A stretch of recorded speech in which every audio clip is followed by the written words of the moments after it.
की ये कृपा है, ना कि तुम्हारा घर बड़ा बन गया, परिवार बड़ा बन गया। ये साधु की कृपा कभी नहीं हो सकती। कृपा वो है जिस दिन उसने तुमको गोविंद से जोड़ दिया, जिस दिन दुनिया में जोड़ दिया। वो महात्मा की कृपा बिल्कुल नहीं है, वो माया की कृपा है। बल्कि जिस दिन दुनिया में रहते हुए भी तुमको गोविंद से जोड़ दिया, उस दिन समझ लेना किसी महात्मा की तुम पे कृपा हो गई है। इसलिए महाराज विना महत्पाद रजोभिषेकम वर्णन किया, भवाटवी का वर्णन किया, नरकों का वर्णन किया। 28 प्रकार के नरकों का वर्णन भागवत में। ऐसे तो बहुत हैं अलग पुराणों में भी, भागवत में मूल 28 के हैं। तामिश्र, अंधतामिश्र, रौरव, महारौरव, कुंभिपाक, कालसूत्र, असिपत्र वनम, सूकर मूकम, बट निरोधन, पर्यावर्तन, अष्टाविंशतिर्नरका, विविध यातना भूमयः। विविध यातना, नरक और स्वर्ग, ये दोनों का वर्णन हुआ। देखिए, हम सब वैष्णव वृंदों का, वैष्णव जनों का उद्देश्य स्वर्ग जाना नहीं है। स्वर्ग क्या है? स्वर्ग को क्या मानते हो आप? और 21 स्टार होटल है स्वर्ग, और क्या है? आपके पास पुण्य का पैसा है, मजा लेके वापस आ जाओ। जब पुण्य खत्म होगा देवता धक्का देके निकाल देंगे। एक महाराज 40 साल का बूढ़ था आदमी, हार्ट की उसे बड़ी प्रॉब्लम, जिंदगी बड़ी गड़बड़, न खाने कुछ न पीने कुछ, बड़ा स्ट्रगल उसने किया। पत्नी मारती है इधर, माता पिता जल्दी चले गए, बड़ी स्ट्रगल वाली जीवन। और उसमें भी 40 साल में हार्ट प्रॉब्लम हो गई। कोई उसको योगी मिल गया जिसने कुछ उसको खिलाया, कुछ एक्सरसाइज कराई, जिससे वो 40 साल और जिया तो 40 साल और, पर जिंदगी बड़ी गड़बड़, बड़ी महाराज, बड़ी एक एक रोटी के लिए मरता था, बड़ा बड़ा भीख मांगता। 80 साल के बाद जाके मरा तो सीधा स्वर्ग पहुंचा। पहुंचते ही महाराज अप्सराओं ने स्वागत किया, सुंदर डुप्लेक्स उसका रूम वहां तैयार था। अहो, दास दासियां सेवा में मौजूद। वहां जाते दुखी हो गया। लोगों ने पूछा दुखी क्यों भैया, यहाँ तो लोग आके प्रसन्न होते, तू क्यों दुखी है? बोले क्या बताऊं, उस योगी के चक्कर में 40 साल लेट हो गया महाराज। 40 साल पहले ही मर जाता तो कम से कम वहां भीख तो नहीं मांगता। यहाँ मजे से रह रहा। स्वर्ग ऐसा ही है। हमारे धर्म में स्वर्ग जाना कोई बड़ी बात नहीं। हाँ, अन्य धर्म में कुरान की आयत है, अल्लाहो बाकी मिनकुल, बाइबल कहती है our father who art in heaven. This is the most prominent prayer of Bible. पर वास्तव में स्वर्ग क्या है? जन्नत, बहुत सुंदर जगह है जहां आप आनंद ले सकते हो।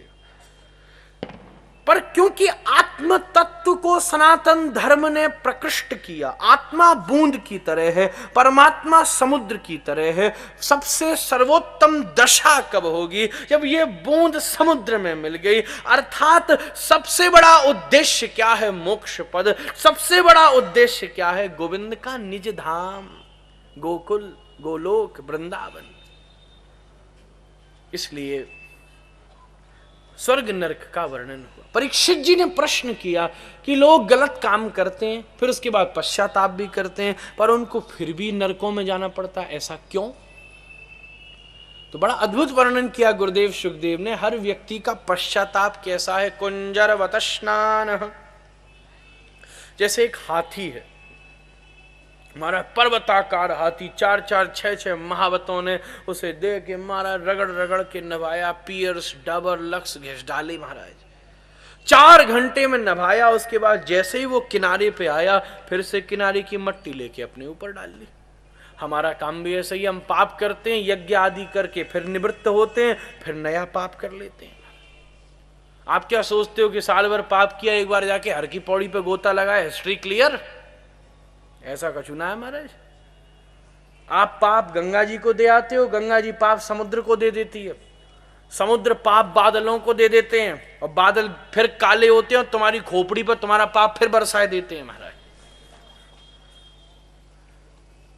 और दूसरी तरफ भागवत कह रही है, भैया तथैवालक नंदा ब्रह्म सदनाद बहोने गिरिकूटान्यतिक्रम्य हेमकूटा धैमकूटा न्यतिरव सतर्रंहसा लुठयन्ती भारतम अभिपक्षम दक्षिणस्यां दिशि अभिप्रवशति यस्यां स्नानार्थं चागच्छतः पुंसां पदे पदे अश्वमेध राजसूयादीनां फलं न दुर्लभम इति।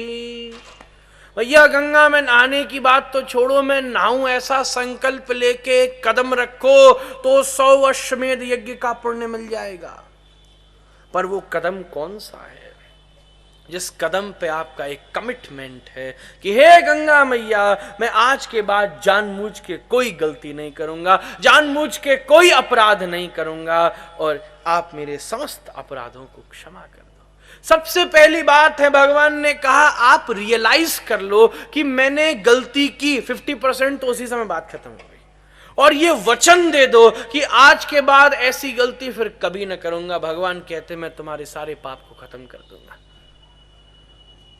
इसलिए महाराज, क्या कर रहे हो ये कुछ नहीं होता, किस काम को आप क्यों कर रहे हो, सनातन धर्म वो बात करता है। आपने क्या काम किया है कुछ नहीं है। मंदिर गए क्यों गए थे, कथा में आए क्यों आए थे, क्या कुछ भी नहीं होता। क्यों सारे प्रश्न को लिए बैठा है।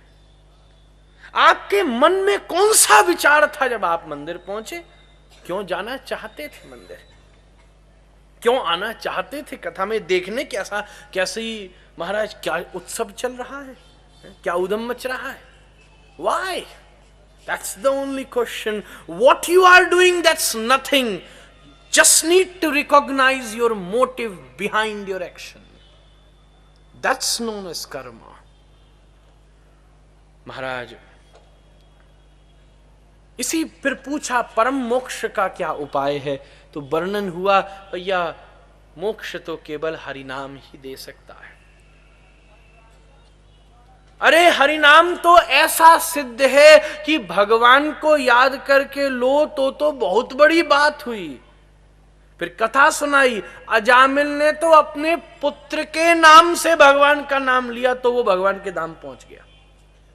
एक अजामिल नाम का ब्राह्मण था, बड़ा भारी विद्वान, त्रिकाल संध्या करता, वैदिक, बड़ा अद्भुत ब्राह्मण। महाराज एक दिन जंगल में जा रहा था। जंगल में कोने में एक वेश्या क्रीड़ा कर रही थी। उस वेश्या ने अजामिल को देखकर ऐसा कटाक्ष करा महाराज कि पौंश्चल्या पांग विद्धति ही। आहा, सुखदेव जी ने क्या वर्णन किया। उस पुंश्चली ने पांग विद्धति ही, ऐसा कटाक्ष मारा कि उसके पुण्य का भरा हुआ सारा घड़ा बह गया। वो उस पे आकर्षित हो गया, सबको धर्म कर्म छोड़ के उसी के साथ रहता, विहार करता, अनेक पुत्र पौत्रों का जन्म हुआ। एक दिन उसकी नगरी में एक महात्मा पधारे और पूछा किसी से, भैया यहाँ सबसे अच्छा सदगृहस्थ कौन सा है, हम भिक्षा लेना चाहते हैं। किसी उदमबाज ने कह दिया ये अजामिल का ही घर सबसे अच्छा घर है। महात्मा पहुंच गए उसके घर में और बोले भिक्षाम देहि। इसके पूर्व संस्कार ऐसे थे, ये जानता था संतों की महिमा, एकदम चौंक गया। संत और मेरे द्वार पे, वाह वाह वाह। द्वार खोल के बाहर पहुंचा, बोला हे महात्मा, मेरा सौभाग्य आप आए, परंतु मेरे यहाँ अभी अभी एक पुत्र का जन्म हुआ है, इसलिए मेरे घर में सूतक लगा है कि आप मेरे यहाँ की भिक्षा ग्रहण करोगे। महात्मा बोले तो सूतक ना तो ग्रहण लग रहा है। चल तू मुझे कुछ नहीं दे सकता, मैं कुछ दूं तब तो तू मानेगा, ले लेगा। बोले हाँ जरूर दो, आशीर्वाद दो। तो सुन, अपने लाला का तू कछु न कछु तो नाम धरेगो। उहड़मल चूहड़मल बिलाई तीराम चाबी चंद इंटू खिंटू फिंटू कछु न कछु तो रखेगो। तू एक काम कर, तू अपने लाला का नाम धर दे नारायण। क्या नाम धरेगा? बोले नारायण। पत्नी से कहा भैया लाला का नामकरण है गयो नारायण। संत ऐसी कृपा करके चले गए। अब तुम्हारा ये सबसे छोटा लाला वैसे ही, जब देखो नारायण ने खाया कि नहीं, नारायण ने पिया कि नहीं, नारायण सोया कि नहीं। वैकुंठ में वो भी परेशान है, भैया ऐसा भक्त तो कभी ना आयो जो पूछ रहे हो खाओ कि ना पियो कि ना है। एक दिन महाराज अपने छोटे से लाला को कंधे में बैठा के बाजार में जा रहा था। उसी समय चक्कर आ गए, मौत का समय आगे आया। महाराज लाला उछल के दूर गिरा, ये धड़ाम सीना पृथ्वी पे गिरा, आंखें बाहर निकल नहीं थी। यमदूत प्रकट हो चुके थे, इसकी देही को बांध लिया था और देही को देह से बस अलग करने वाले थे। अंतिम श्वास निकलने वाली थी, आंख पलट रही थी। पलटती हुई जीभ से अपने पुत्र को देखकर पुत्र की ओर इशारा करके कहा, नारायण। उसी समय महाराज विष्णु पार्षद आकाश से जा रहे थे, उन्होंने भगवान का नाम सुना और यमदूतों को देखा। उसी समय चक्र के द्वारा उस यमपाश को काट दिया। उन्होंने कहा, अरे ये बड़ा भारी दुष्ट है, इसे कहां लिए जा रहे हो? विष्णु पार्षदों ने कहा, नहीं, जाके अपने स्वामी से बात करो। और उस अजामिल को वहां से ग्रहण किया। पूछा, अभी तू भगवान के धाम जाना चाहता है कि नारायण नाम की मस्ती और लेना चाहता? बोले, मैं तो और लेना चाहता हूं। तो अजामिल को बद्रिक आश्रम में नारद जी के पास छोड़ आए और जा पहुंचे बैकुंठ।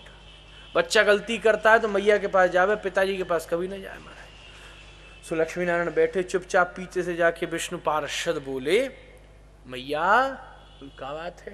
बोले, हमसे गलती हो गई, सुनो तो सही। बोले, ना दबा रही हूं, यूं ही बोलो धीरे धीरे।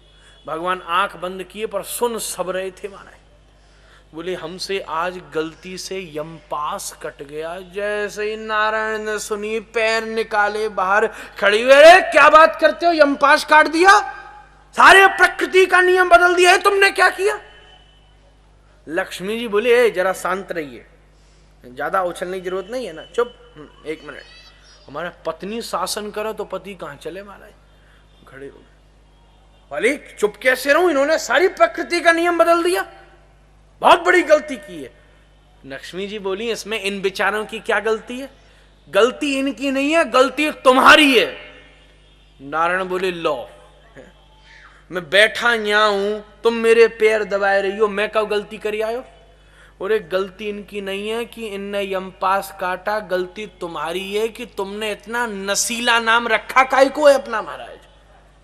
इन्होंने चक्र फेंका थोड़ी ना था, तुम्हारे नसीले नाम के नशे में स्लिप हो गया महाराज, तो कट गया। चलो अच्छा ठीक है, पत्नी पुत्र एक तरफ हो तो का बोले बेचारे। बोले, चलो ठीक है, कहाँ है अब्बो? बोले, लाए नहीं भाई। लो भैया, यमपास भी काट दिया, बैकुंठ भी भाई नहीं लाए। बोले, ऐसे ही ले आते क्या?